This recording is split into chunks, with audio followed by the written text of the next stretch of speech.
Well, the jury in the Hollywood shooting trial of rapper A$AP Rocky has just been sworn in, and the trial now moves to opening statements. The Grammy-nominated rapper, whose real name is Rakim Mayers, faces 2 felony charges for firing a semi-automatic gun at a former friend.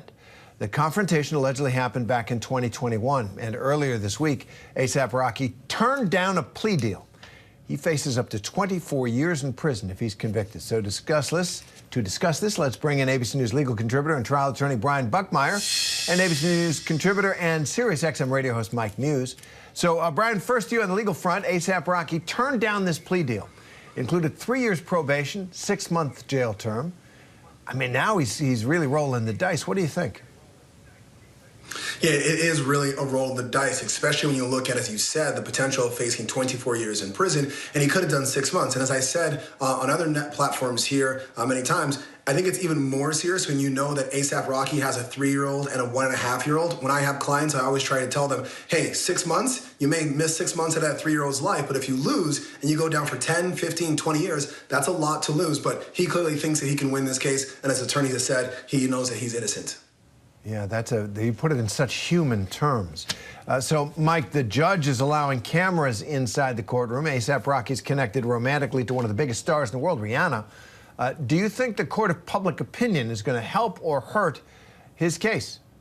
I think it's more so about the court of public opinion actually going inside the jury room in terms of the jurors. I've been talking really specifically about the concern of lack of representation, in particular upon black jurors being a part of this jury. As in order to be judged and have a fair trial, you must be judged by a jury of your peers. Why that is important is you have to have individuals who have cultural competencies, an understanding of the hip-hop dialect, the hip-hop, archaeological, anthropological discourse that exists, and so that the jury doesn't become biased by certain words and terminology that they hear. A lot of jurors could be antagonistic to the hip-hop genre as a whole.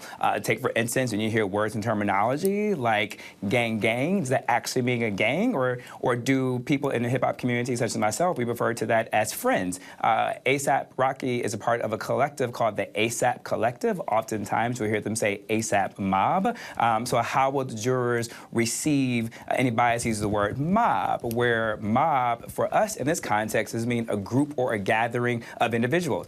A$AP Rocky has a song, called Fashion Killer. That doesn't mean he's a killer. It just means that he knows how to dress really well, which is why he is one of the co-chairs for the Met Gala, which the subtext of the Met Gala is really focused on the black male dandy in terms of high fashion.